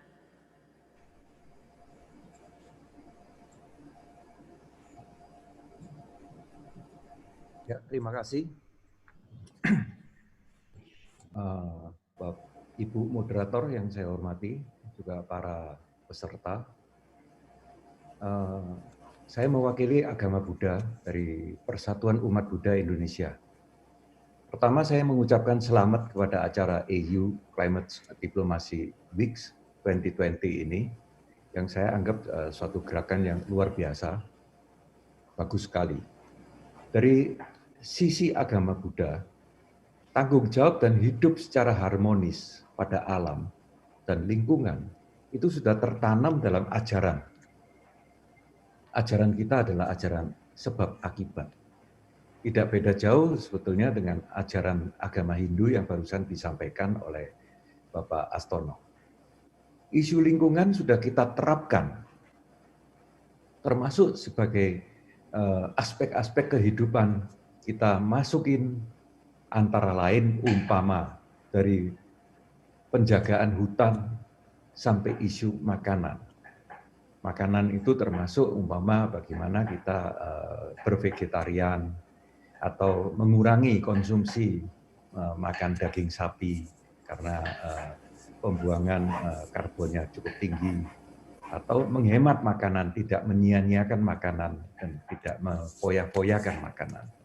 Dari pendidikan kepada generasi muda sampai sampah, bagaimana kita minimalkan sampah, memilahkan plastik dan lain-lain. Demikian juga menghematan penggunaan kertas dan isu emisi dan sebagainya. Secara antar agama, kita ada membentuk siaga bumi, juga yang baru kita bentuk adalah IRI atau Indonesian Rainforest Initiative yang dipimpin oleh Bapak Hayu, yang juga merupakan satu pembicara yang tadi sudah memaparkan presentasinya. Dan kita telah set up banyak program kerja untuk tahun 2020 sampai 2021. Kita mengenal bahwa adanya butterfly effect. Kupu-kupu mengepakkan sayapnya di Brasil, menyebabkan tornado di Texas. Artinya segala sesuatu yang kecil, namun mengganggu keseimbangan alam, akan berlanjut menjadi suatu efek yang luar biasa dan merusak. Maka agama Buddha sepenuhnya mendukung merawat lingkungan untuk antisipasi pada perubahan iklim. Saya sampaikan pada akhir salam agama Buddha yang sangat harmonis pada lingkungan, yaitu semoga semua makhluk berbahagia. Terima kasih. Terima kasih Profesor Philip K. Wijaya, dan kita kemudian berlanjut kepada Bapak Peter Lesmana. Beliau mewakili Majelis Tinggi Agama Konghucu Indonesia, Matakin. Salam kebajikan, Weite Tungtian. Saya dengan Peter Lesmana dari Majelis Tinggi Agama Konghucu Indonesia Dan dari pernyataan-pernyataan saudara-saudara saya tadi, saya melihat ada banyak sekali kesamaan, tentunya karena kita berada di lingkungan yang sama, berdiri di tempat yang sama juga, dan menghirup udara yang sama, yaitu kepedulian terhadap lingkungan hidup. Agama Konghucu memuliakan hubungan baik terhadap 3 prinsip, yaitu Tuhan, manusia, dan alam semesta. Maka bumi kita yang menjadi bagian dari alam semesta ini tidak lepas dari perhatian kami. Perilaku yang merusak lingkungan tentunya menjadi perhatian agar tidak dilakukan, bahkan dalam menyatakan keyakinan. Dan kami memulai upaya kami ini tentunya dari hal yang dekat, yaitu dalam hal penggunaan dupa dan lilin. Dupa dan lilin dalam ritual persembahyaan kami adalah suatu keniscayaan yang tidak dapat dihilangkan. Keduanya dipakai dengan cara dibakar dan menghasilkan asap. Kami menyadari dalam penggunaan dalam jumlah besar tentunya asap yang dihasilkan berpotensi menjadi penyebab pencemaran udara. Dalam jumlah yang lebih besar lagi akan mempengaruhi iklim. Itulah sebabnya sudah sejak lama kami mengupayakan suatu tata cara yang membatasi penggunaan dupa dan lilin tanpa menghilangkan makna sakral dalam penggunaannya di rumah-rumah ibadah kami. Hal inilah yang kami masukkan di dalam program Eko Rumah Ibadah yang saat ini sedang kita galakan bersama dalam rangka menghambat terjadinya perubahan iklim. Selain asap, rupanya suara juga berpotensi mencemari udara kita. Suara-suara dari mereka yang kurang memahami pentingnya menghambat perubahan iklim akan mempengaruhi orang banyak untuk tidak peduli terhadap program yang sedang kita jalankan ini. Untuk itulah kami senantiasa memberikan edukasi setidaknya kepada umat kami, agar dapat membuka mata dan hati terhadap perubahan iklim. Yang sama suara akan saling menyaut, yang sama semangat akan saling berpegang tangan dan saling mendukung. Maka dari itu, marilah kita samakan semangat dalam menghambat terjadinya perubahan iklim. Semoga hal kecil yang kami upayakan ini dapat memberi sumbangsih bagi upaya kita semua dalam mewariskan kebaikan bagi generasi selanjutnya, anak cucu kita semua. Sancai. Terima kasih. Terima kasih kepada Bapak Peter Lesmana. Dan untuk selanjutnya, Indonesian Voice for Climate Action ini tidak hanya menyuarakan dari indigenous communities, kemudian interfaith group, tapi juga kita sudah mengundang para kaum muda ini ya. Ada youth representative di sini. Kita mulai dengan Fatkul Manan, ya, dari Sekretaris Jenderal DKN Pramuka. Silakan. Baik, terima kasih. Mohon izin Bapak, Ibu, dan kakak-kakak semua, saya Manan, mewakili Koordinator Nasional Gerakan Pramuka. Mencintai alam dan merawat lingkungan merupakan salah satu dharma pramuka di seluruh dunia, begitu pula dengan Pramuka Indonesia. Pramuka memiliki nilai yang berbunyi takwa kepada Tuhan Yang Maha Esa, dan diikuti oleh poin yang kedua tentang cinta alam dan kasih sayang sesama manusia. Nilai tentang alam disebutkan setelah nilai ketuhanan memiliki makna filosofis, yang berarti dengan mempelajari alam kita akan tahu betapa Tuhan telah menciptakan alam yang indah dan menakjubkan untuk dinikmati, dirawat, dan dijaga. Hadirin yang saya hormati, Koordinator Nasional Gerakan Pramuka sebagai induk organisasi pramuka seluruh Indonesia dengan jumlah keanggotaan 25 juta orang yang tersebar di seluruh Nusantara telah melakukan upaya mitigasi dan adaptasi perubahan iklim. Seperti misalnya pembuatan buku panduan tentang pembinaan menahan laju perubahan iklim, melakukan edukasi kepada anggota pramuka dengan representatif 34 provinsi tentang isu-isu perubahan iklim, melakukan campaign green lifestyle dan hemat energi, memasifkan gerakan penghijauan dan pemilahan sampah, dan melaksanakan kegiatan yang dapat mengurangi emisi dari deforestasi dan degradasi hutan. Selain itu, Pramuka bersama Kementerian Lingkungan Hidup dan Kehutanan Republik Indonesia telah membentuk satuan karya yang bernama Wana Bakti dan Kalpataru. Wadah ini digunakan untuk mendidik kaum milenial atau anak-anak dan remaja menjadi generasi yang ramah lingkungan atau green generation. Pada kesempatan ini, hadirin yang saya hormati, mari bersama saling mengajak untuk melakukan mitigasi dan beradaptasi dengan dampak perubahan iklim. Dan saya yakin melalui acara ini, as a global movement making a real contribution to creating better the world. Terima kasih, kakak-kakak. Salam Pramuka. Salam Pramuka. Terima kasih, Manan. Kemudian kita langsung lanjut ya ke Yesi Sianturi dari BMKG Millennials. Halo, selamat siang Bapak, Ibu, dan teman-teman sekalian. Perkenalkan, nama saya Yesi Kristi. Saya mewakili rekan-rekan muda di BMKG yang tergabung dalam wadah BMKG Milenial. Jadi dalam satu survei internasional yang dilakukan pada tahun 2019 lalu, Indonesia tercatat sebagai salah satu negara dengan jumlah responden paling banyak yang tidak percaya bahwa perubahan iklim telah terjadi dan diakibatkan oleh aktivitas manusia. Hal ini sangat mengkhawatirkan karena Indonesia merupakan salah satu negara yang paling rawan terkena dampak perubahan iklim. Kami di BMKG telah mengamati langsung bagaimana pemanasan yang terjadi secara global meningkatkan intensitas dan frekuensi dari kejadian cuaca dan iklim ekstrim di Indonesia. Sebagai contoh, banjir besar yang terjadi di Jakarta awal 2020, kemudian kekeringan dan kebakaran hutan yang terjadi di tahun 2015, dan contoh-contoh tersebut hanyalah puncak gunung es dari dampak perubahan iklim yang akan kita lihat di Indonesia. Dan tentu saja teman-teman tidak perlu menjadi climate scientist untuk mengerti urgensi dari isu perubahan iklim. Tapi kami yakin bahwa kurangnya literasi sains berkontribusi pada tingginya jumlah climate change denier di Indonesia. Karena itu, wadah BMKG Milenial dibentuk dengan visi untuk mengarisutamakan isu perubahan iklim dengan cara meningkatkan literasi iklim di Indonesia, terutama pada kaum muda. Jadi, kami selama ini telah mulai menginisiasi kegiatan-kegiatan untuk mensosialisasikan data dan fakta perubahan iklim dengan harapan bahwa ini akan memicu percakapan yang lebih luas tentang isu perubahan iklim di Indonesia. Kami juga mulai menggayat rekan-rekan pegiat isu perubahan iklim di Indonesia. Terakhir, BMKG juga telah beberapa kali melakukan kegiatan peningkatan literasi iklim kepada anak-anak usia sekolah di daerah Jabodetabek. Kemudian kami juga pernah bekerja sama dengan LPBINU di Purwakarta untuk meningkatkan literasi iklim para pelajar MTS di Purwakarta. Dan tidak hanya literasi iklim, kami juga berusaha mempromosikan perilaku baik untuk mengurangi dampak perubahan iklim. Sebagai contoh, beberapa waktu lalu kami melakukan edukasi terkait pengelolaan sampah di wilayah Bogor. Untuk kegiatan kami selanjutnya, teman-teman bisa stay tune di akun media sosial BMKG dan kami harap teman-teman juga bisa ikut berpartisipasi bersama kami untuk meningkatkan kesadaran iklim di Indonesia. Terima kasih. Baik, terima kasih Yesi.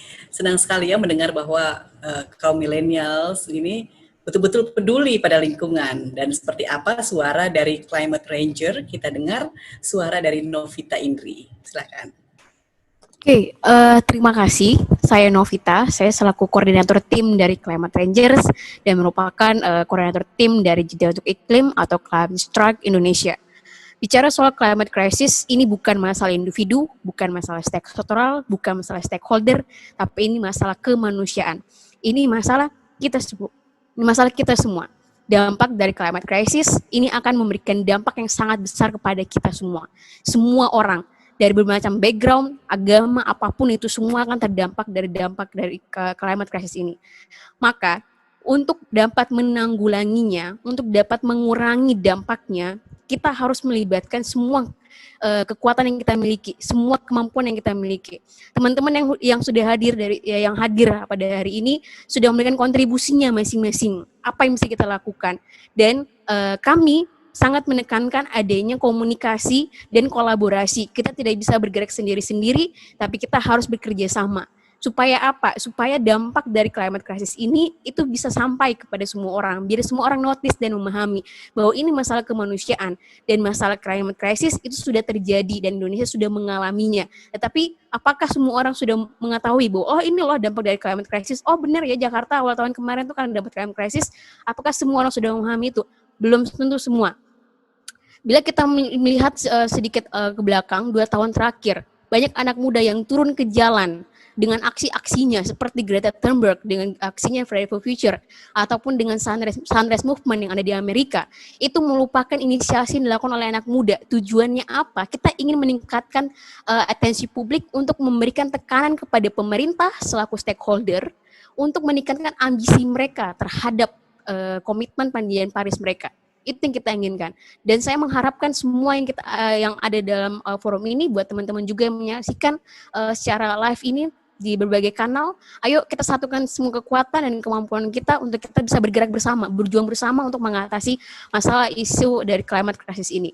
Sekian dari saya dan terima kasih. Oke, terima kasih. Senang sekali loh ini saya melihat anak-anak muda yang sangat bersemangat ya. Dan seperti apa juga semangat dari Putri Potabuga dari Climate Institute. Coba kita dengarkan. Oke, terima kasih Mbak. Sebelumnya teman-teman, selamat siang semuanya dan Bapak-Bapak. Saya persilakan teman-teman ikut screenshot layar kita dan katakan pada dunia di media sosial kalian bahwa hari ini kita melaksanakan Climate Diplomacy Week dan beritahu kepada semuanya di media sosial teman-teman untuk menyuarakan isu perubahan iklim. Saya Putri Potabuga, ini mewakili dari Climate Institute. Kita sudah sejak dari 2015 meyakini bahwa beberapa riset dari Indonesia pun mengatakan seperempat warga Indonesia adalah 6,8 juta jiwa itu adalah pemuda isinya. Kami dari 2015 itu mengedukasikan pemuda bahwa kamu bukan hanya anak lingkungan, misalkan anak ekonomi, atau misalkan seperti Kak Indra seorang musisi, dia bisa menyuarakan isu perubahan iklim lewat apa yang dia geluti dan profesinya dia. Jadi kita meyakini semua anak muda bahwa isu perubahan iklim ini adalah nyata dan krisis iklim ini udah di depan mata. Bagaimana dampak iklim ini berpengaruh kepada masa depan kita? Sangat berpengaruh. Kamu bisa bercita-cita, tapi kalau gimana bumi ini rusak, cita-cita kamu tidak akan terrealisasi. Dan bagaimana dampak dan kamu harus optimis? Harus optimis karena kalau kita lihat sebagai contoh di beberapa pesisir Jawa, di utara Jawa Tengah itu sudah terkena dampak dari krisis iklim. Jadi krisis iklim ini ada di depan mata. Beberapa kali Climate Institute sudah melaksanakan kegiatan di seluruh Indonesia, mulai dari timur ke barat sampai seluruh pelosok pemuda yang ada di seluruh Indonesia. Kami meyakini bahwa isu krisis iklim ini sudah di depan mata. Jadi kita sebagai anak muda, bukan hanya Greta Thunberg aja yang bersemangat, tapi kita hari ini silakan gunakan media sosial teman-teman, atau misalkan teman-teman bisa menggunakan climate vlogger dan lain sebagainya. Itu ada program-program kami untuk mengedukasi seluruh pemuda, dan partner kita sudah lebih dari 50 orang, baik itu stakeholder maupun pemerintah, dan kami salah satu lembaga yang menyuarakan isu perubahan iklim yang tidak menutup pintu atau kanal-kanal. Kita membuka semua untuk kerjasama, baik dia politisi, dia pemerintah, karena beberapa tahun terakhir kami merujuk kepada regulasi bahwa pemuda itu harus masuk ke pintu-pintu strategis untuk menyuarakan isu perubahan iklim. Karena kalau kita ketahui, tidak semuanya pemuda-pemuda juga tahu dan kepala-kepala daerah tahu, dan kita adalah sebagai aktor yang berpengaruh untuk menyuarakan krisis iklim sudah nyata di depan mata kita, dan kita harus menjadi agen perubahan itu untuk menyuarakan isu perubahan iklim. Mungkin dari Climate Institute selalu menyuarakan ini, dan semoga teman-teman bisa follow Instagram kita dan menyuarakan bahwa hari ini kita melakukan edukasi atau mendapatkan informasi soal bagaimana krisis iklim ini harus kita tangani bersama-sama. Terima kasih, seperti itu.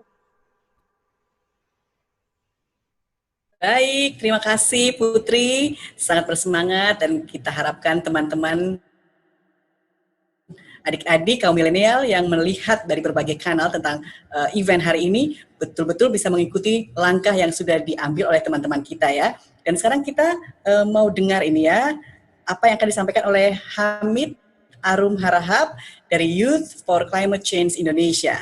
Arum, silakan. Terima kasih atas waktunya, Mbak. Saya Arum Harahap dari Youth for Climate Change Indonesia. Di YFCC kita percaya kalau krisis iklim adalah krisis untuk masa depan kita, anak muda. Dan faktanya, anak muda adalah kelompok paling rentan dan paling banyak mengalami kecemasan iklim atau climate anxiety. Ini bukan cuma masalah lingkungan, tapi juga menjadi masalah psikologis bagi anak muda. Tetapi meskipun begitu, kita anak muda punya peran yang signifikan dalam mitigasi dan adaptasi perubahan iklim. YFCC sendiri tersebar di seluruh Indonesia anggotanya, dan anggotanya punya kontribusi dan inisiatif masing-masing di daerah. Kita melakukan edukasi sebaya dan juga kampanye perubahan iklim. Kita mendorong agar anak muda mengikuti green lifestyle, karena kita sebagai anak muda percaya kita mudah beradaptasi dengan teknologi dan dengan cepat menjadikan gaya hidup rendah karbon akrab dengan kita. Dan kita juga aktif bersuara untuk mendukung inisiatif dan kebijakan terkait aksi iklim dan keberlanjutan, dan kita sangat mendukung youth lead dan NGO dan movement anak muda di berbagai belahan dunia untuk perubahan iklim, contohnya Fridays for Future, Climate Strike, Mogok untuk Iklim, dan lain-lain. Meskipun begitu, sebagai pewaris masa depan, kita percaya anak muda harus diberi kesempatan untuk mengambil bagian aktif dalam pengambilan keputusan di tingkat lokal maupun nasional dan juga global. Dan melalui climate diplomasi EU dan Indonesia ini, kita berharap ke depannya perlu sekali mengalokasikan dan menganalisis peran dan kontribusi apa yang bisa pemuda berikan dalam memperkuat hubungan diplomasi EU dan Indonesia mengenai aksi iklim. Dan juga terakhir, harapan kita ke depannya untuk kerjasama EU dan Indonesia adalah bisa memberikan anak muda peluang dan berbagai kesempatan untuk memiliki green career di masa depan. Mungkin itu saja dari saya, Mbak. Terima kasih. Baik, terima kasih Arum. Ya, sangat menggebu-gebu dan bersemangat ya. Sekarang kita dengarkan suara dari Rachele Rizzo dari Italian Climate Network Youth Section Coordinator and Contact Point to the UNFCCC. Yes, Rachele. Good afternoon, everyone. Thank you for letting me be part of this. I'm a strong advocate for youth action on a global level, so I think initiatives like this can make us feel more connected and get together. And I just want to speak about how important it is to really have a youth movement on climate change. Well, first of all, you may have heard many metaphors. My favorite one that I want to share with you today is that drop by drop, we get a river. So it means that by coming together, we can have a stronger voice and have more impact. And even today, we've seen that we have very different groups acting all in the same direction to fight climate change. And if we were able to really come together and work together, we can definitely make a change. And this also speaks to the fact that when we connect globally, we really have a diverse and inclusive point of view, and we might be more resilient to the risks of climate change, and we can find more opportunities because, you know, we may look all in the same direction, but when we act at a global level, we have different points of view included, then we're able to see risks all around.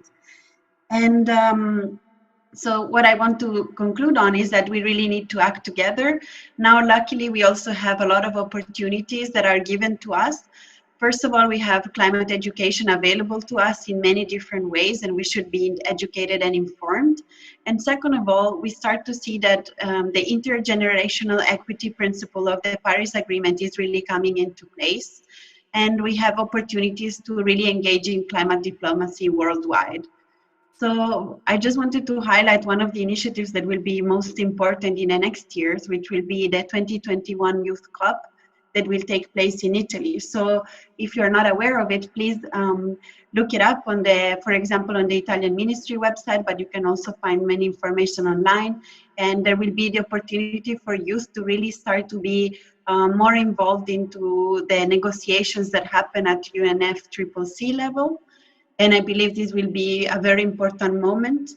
We know youth has been organized worldwide in many occasions, so it's not the first time that youth comes together for such an endeavor, but it's the first time that will be more formally embedded into the negotiation system. So I invite you to join. And in preparation for that, you can also stay connected online. There is a series of online events called the Youth for Climate, and every month there is an event organized by Connect for Climate, where we discuss climate change and youth, the youth role in it. And I invite you all to join and have a look on how we can all work together and contribute to this cause. Okay, thank you very much, Rachele Rizzo from Italian Climate Network. Dan sekarang kita menuju ke seorang vokalis yang saya yakin teman-teman milenial di sini pasti semuanya juga sudah mengenal ya. Ada Indra Prasta dari The Rain. Mas Indra, silakan. Yeah, thank you. Thank you, Mbak Tri. Last year's EU Climate Diplomacy Week was a life-changing experience for me and the band. The song itself, Today for Tomorrow, I actually wrote it during the event. And I gotta admit, at first I hesitated to write the song because the responsibility it brings, I was afraid I couldn't be responsible for the song. But then I learned some new facts about climate crisis, and it was like a slap in the face, and I said to myself, I need to do this, we need to do this. So we wrote the song, and through Climate Diplomacy Week of last year, we also met and became friends with some very inspiring people.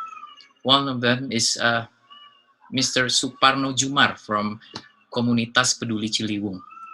Jadi komunitas peduli Ciliwung ini sesuai namanya ya, mereka sangat peduli dengan Sungai Ciliwung dan secara sukarela setiap minggu mereka membersihkan Kali Ciliwung dan tidak ada ikatan apapun, jadi siapapun boleh datang dan pergi, dan kita sangat tersentuh dengan gerakan mereka. Jadi kita memutuskan untuk melakukan sebuah kolaborasi. Waktu itu The Rain menjual ini, jadi tote bag ini judulnya Today for Our Tomorrow, terus ada tagline-nya teman baik pengganti plastik.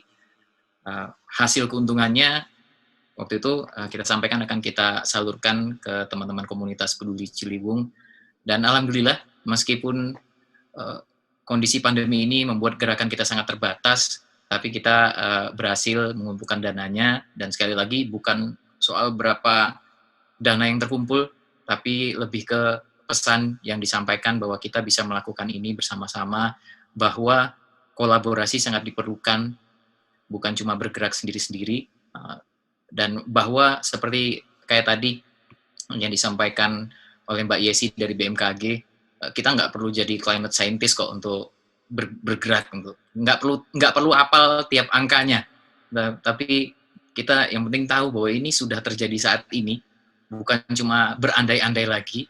Dan kami pun secara pribadi sudah mulai pelan-pelan berubah. Saya pribadi udah jarang banget naik mobil sekarang, saya lebih banyak naik kereta, cuma karena pandemi ini jadi naik kereta pun jarang gitu. Terus hal sederhana lah, ya, yang plastik sekali pakai, listrik jadi benar-benar lebih irit di rumah. Awalnya berat ya, dan yang sulit itu memang konsisten gitu. Kalau kita udah bisa konsisten dari hal sederhana itu, mungkin nanti akan bisa konsisten untuk hal-hal yang lebih besar. Dan beberapa waktu yang lalu, saya berkunjung ke Bogor, bertemu dengan teman-teman dari komunitas peduli Ciliwung, dan menyerahkan dana yang berhasil kami kumpulkan. Teman-teman bisa lihat videonya mungkin di sini. Hai, pagi ini saya bersiap menuju Bogor untuk ketemu dengan teman-teman komunitas peduli Ciliwung. Udah cukup lama nggak ketemu teman-teman di sana. Mari.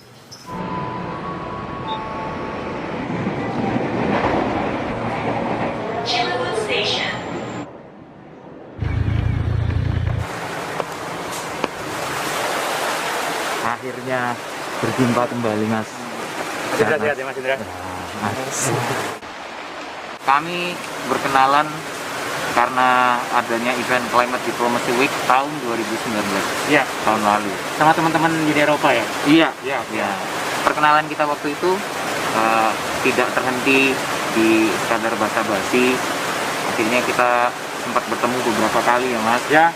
Kita putuskan untuk berbuat sesuatu bareng, dan dari teman-teman Rain waktu itu yang terpikir adalah kita bisa bantu teman-teman komunitas peduli Ciliwung dengan cara menjual ini tote bag kain, yang mana hasil penjualannya nanti akan kita serahkan ke teman-teman komunitas peduli Ciliwung untuk membantu operasionalnya. Mungkin intinya berapapun yang terkumpul tidak masalah, yang penting niat kita bareng-bareng untuk bergerak dengan cara kita masing-masing.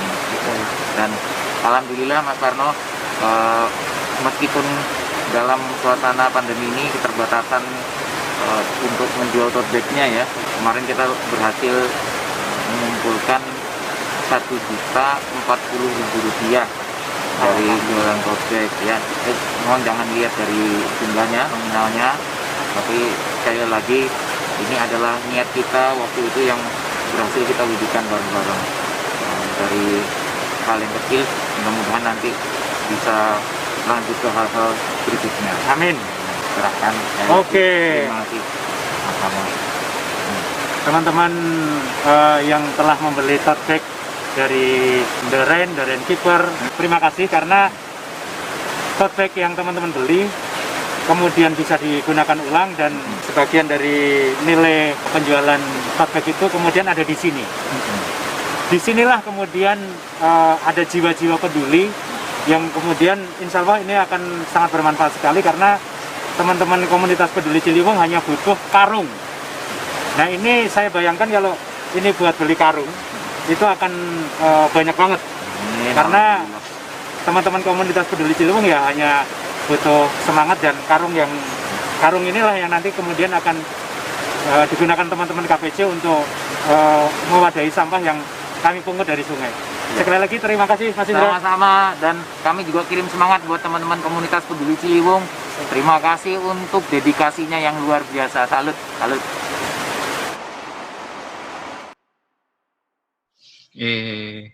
Itu dia Mbak Tri. Iya, aduh sangat menarik ya. Tadi tote bag-nya itu bisa dibeli di mana ya, Mas Indra? Kayaknya saya juga tertarik tuh kayaknya. Oh iya, itu ada. Waktu itu ada di Instagramnya The Rain, bisa ya. Kita jual secara online ya, karena kondisinya kita belum bisa manggung. Tadinya itu sempat kita manggung, kita waktu, jadi di antara lagu kalau manggung saya jualan langsung. Nih teman-teman yang mau beli, ini buat komunitas dari Ciliwung. Lagi-lagi buat ini aja, ya pesannya aja, bukan masalah jumlah uang ya kan. Betul, jadi untuk menunjukkan juga komitmen kita ya, untuk turut menjaga lingkungan ini ya, Mas Indra ya, betul ya. Oke, setelah ini Mas Indra dan juga teman-teman tentunya akan ada performance ya, dari The Rain. Siap-siap dulu ya. Kita lihat sama-sama ya.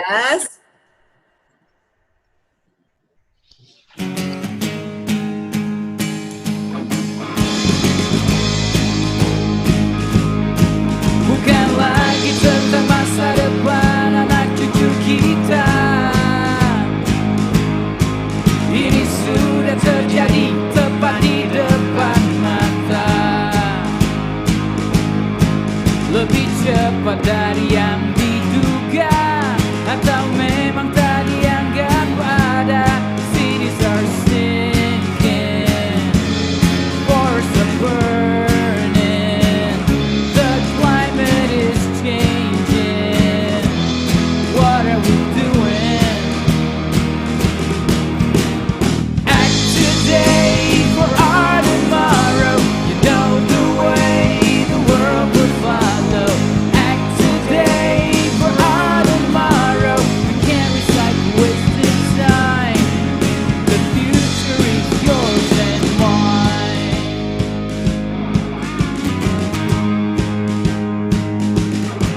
Bukan lagi tentang masa depan anak cucu kita. Ini sudah terjadi tepat di depan mata. Lebih cepat dari yang diduga, atau memang tadi yang gak ada.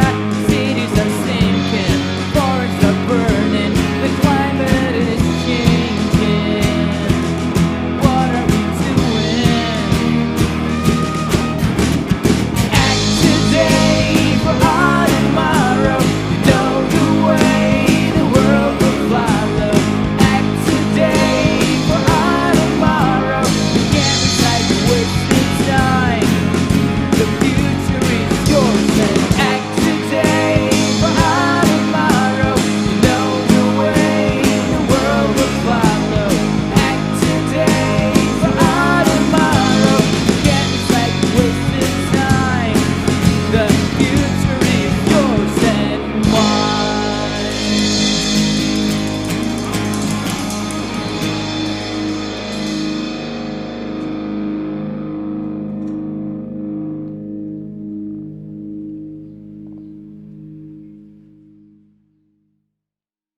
Kami menyadari dalam menghadapi krisis iklim akan lebih berdampak jika dilakukan pada level pembuat kebijakan.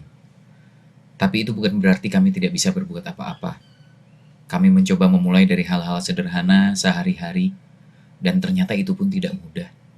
Saat ini kami sedang mencoba mengurangi penggunaan botol minuman plastik sekali pakai. Mungkin kami masih akan menggunakannya sesekali, tapi kami percaya tak perlu menjadi sempurna untuk berubah menjadi lebih baik.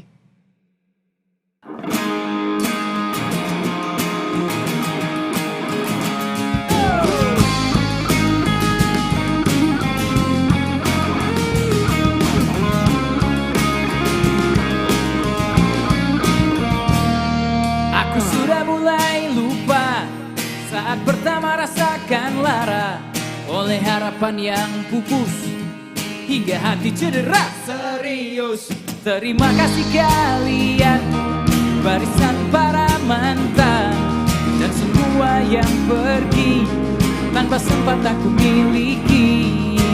Tak satu pun yang aku sesali, hanya membuatku semakin terlatih. Oh, begini rasanya terlatih patah hati, hadapi detiknya, terlatih disakiti, bertepuk sebelah tangan sudah biasa, tinggal tanpa alasan sudah biasa. Luka itu pasti, tapi aku tetap bernyanyi.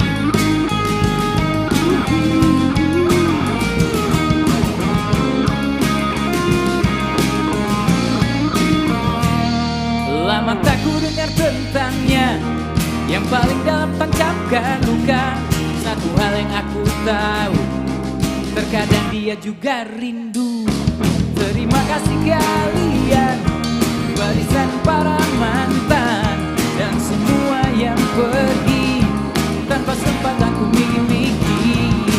Tak satu pun yang aku sesali, hanya membuatku semakin terlatih. Oh, begini rasanya terlatih patah hati, hadapi detiknya, terlatih disakiti, bertepuk sebelah tangan sudah biasa, tinggal nikah duluan sudah biasa. Luka itu pasti, tapi kita tetap bernyanyi.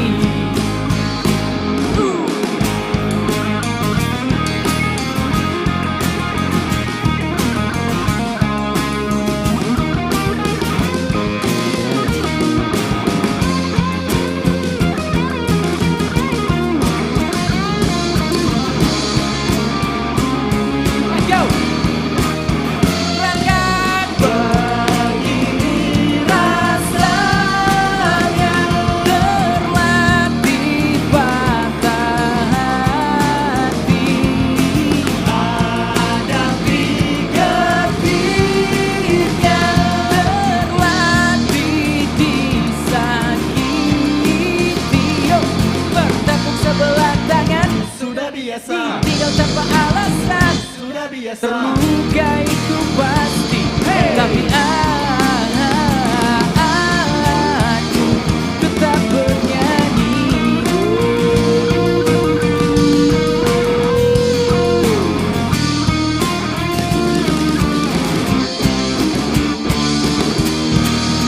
Climate Diplomacy Week 2020. Thank you.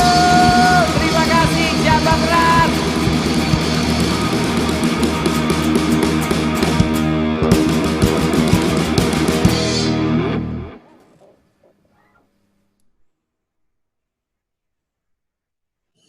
Ya, terima kasih Mas Indra dan juga teman-teman dari The Rain. Lagu tadi ya sangat menggugah. Ada satu lirik yang saya ambil, bertepuk sebelah tangan ya. Jangan sampai kita bertepuk sebelah tangan pada saat kita mengajak teman-teman kita, kerabat kita, orang-orang yang kita cintai untuk sama-sama melindungi bumi ini, sama-sama menjaga keutuhan planet kita ini. Seperti itu ya. Oke, distinguished delegates, ladies and gentlemen, tidak terasa sudah hampir 2 jam kita bersama-sama. Dan memang mungkin tidak terasa ya, karena pengisi acaranya juga bagus-bagus, dan tentunya kami berharap bahwa event kali ini menjadi salah satu momen yang tidak akan terlupakan dalam kehidupan kita tentunya, dan kita saat ini juga menuju kepada suatu kehidupan yang lebih baik lagi dengan mencintai bumi ini, dengan tidak menyiksa bumi. Once again, thank you very much for all your participation today, and I hope to see you all soon in another great opportunity. Dan untuk rekan